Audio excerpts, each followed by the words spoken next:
Welcome to my channel. My name is Liz. Today I'll be sharing the Snoopy chart I used to make this cutout tapestry. It is linked below in the description, and I will also be showing you how to make your own. I am only demonstrating how to do the first 4 rows.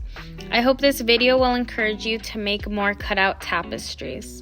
For this project, I used a 3mm hook, scissors, and Lily Sugar and Cream in the colors Hot Orange, Bamboo, Black, and White.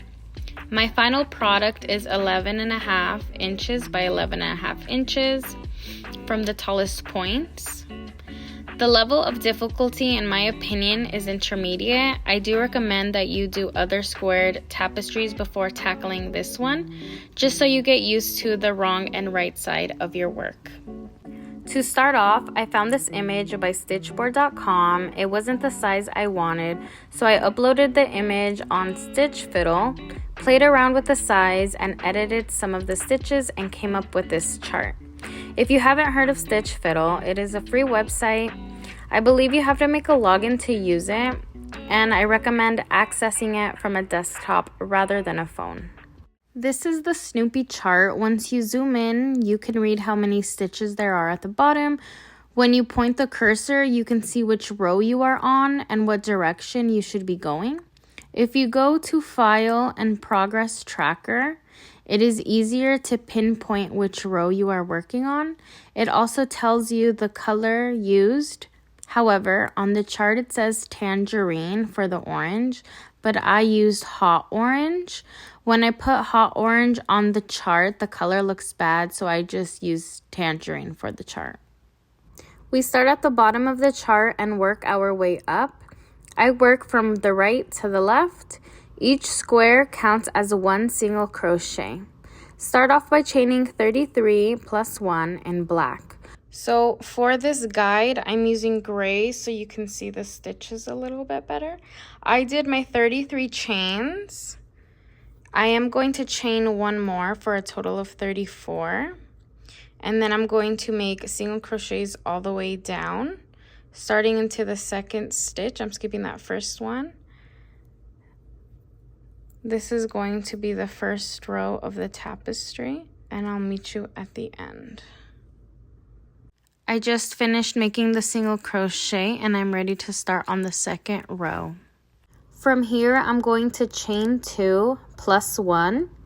Then I'm going to flip my work and make 2 single crochets in black, and then continue the chart all the way down.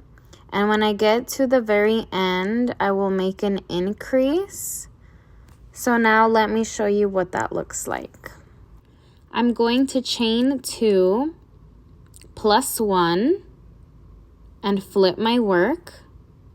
I am now working on the back side of my work, and into the 2nd chain, I'll be making a single crochet.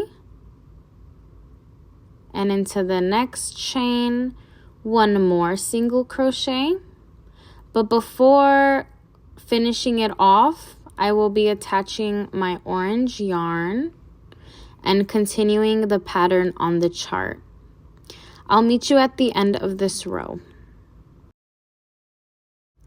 I just finished right here. I'm at the end of row 2 and I need to make 2 more single crochets.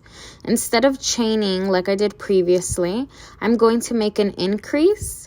I will have 3 single crochets in the last stitch. So I'm placing 2 more single crochets in the last stitch for a total of 3. If I had to make more single crochets, I would be doing a foundation single crochet stitch, but because it's only a couple, we're doing an increase. We just finished right here. We're back to working on the front side of the chart. We will be chaining 6 plus 1 and continue to work towards the left side of the chart.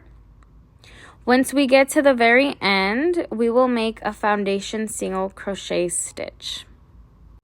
So we are chaining 7, 1, 2, 3, 4, 5, 6, and 7. Now we're flipping our work, and into the back chains, we are making 1 single crochet in the next 6 chains. Working in the back of the chains can be a little difficult, so take your time.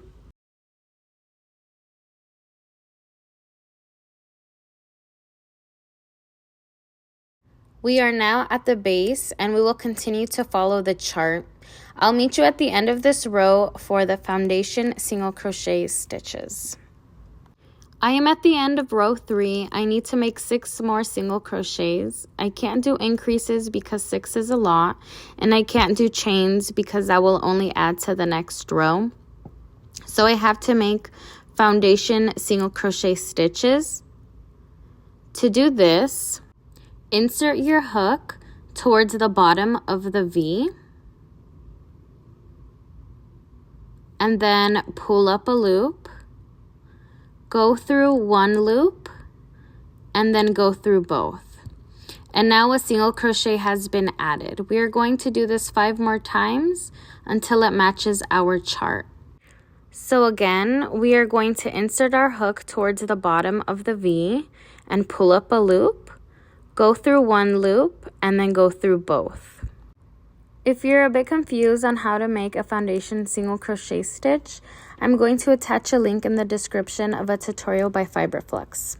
Continue to follow the chart, and I'll meet you at the end of this row. We just finished row 3.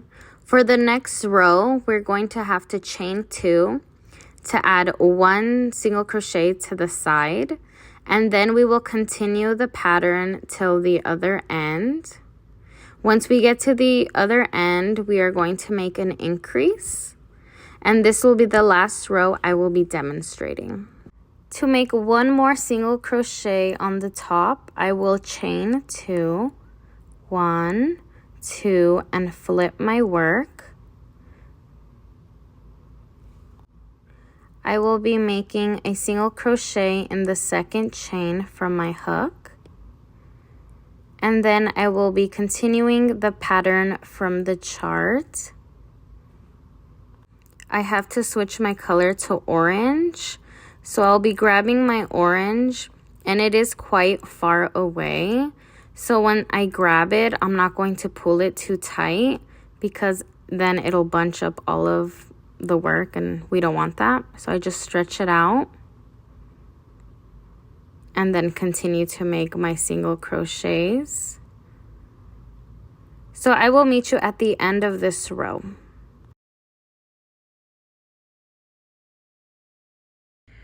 I finished the other side. All I need to do is I need to add 1 increase in the same stitch so that it matches the graph. Let me show you the graph real quick. So I just finished here, and I need to add 1 more single crochet in the same stitch. Here goes the increase, just 1 more, and that is row 4 complete. So now you know how to add to the length. You might need to make an increase or possibly chains or even a foundation single crochet stitch. What you use will depend if you're working on the front side or the back side of your work. As you continue the chart, you'll notice that there aren't big length differences. We basically took care of that. You'll most likely have to increase or chain 2. Once you get to the middle of the chart, there is a big section where there are no increases. As you get towards the top, you'll have to decrease or slip stitch to the stitch you need to work on next. Once again, you can see that it's a little bit of length that's being cut off, not too much. And once you get to Snoopy, you'll notice that you can't go back and forth as much as before. You will have to cut your yarn and reattach at the correct stitch. The feet are separate, some of the face and the stomach are connected, and then you'll have to cut your yarn and reattach as you notice that there's a gap. Side note, when I was putting this video together, I noticed that Snoopy's nose could have been made pointier like the photo. I didn't change the chart, but feel free to edit your Snoopy. When I originally made this, the eye was a line and not a slant. I didn't want to destroy my work, so I used a needle and yarn to change the eye shape. If you look close enough, you can tell. I did edit the eye on the chart, so yours should be fine. That is the end of this video. I hope this video served as a guide. I hope you're able to make many more cutout tapestries. You can even make your own designs using Stitch Fiddle. By the way, Stitch Fiddle is not a sponsor, but shoot, they should have been. Anyways, please tag me in your Snoopy, subscribe and follow me on Instagram or TikTok. I post more often on there. I'm also trying to post more on Pinterest. I'll catch you later. Bye.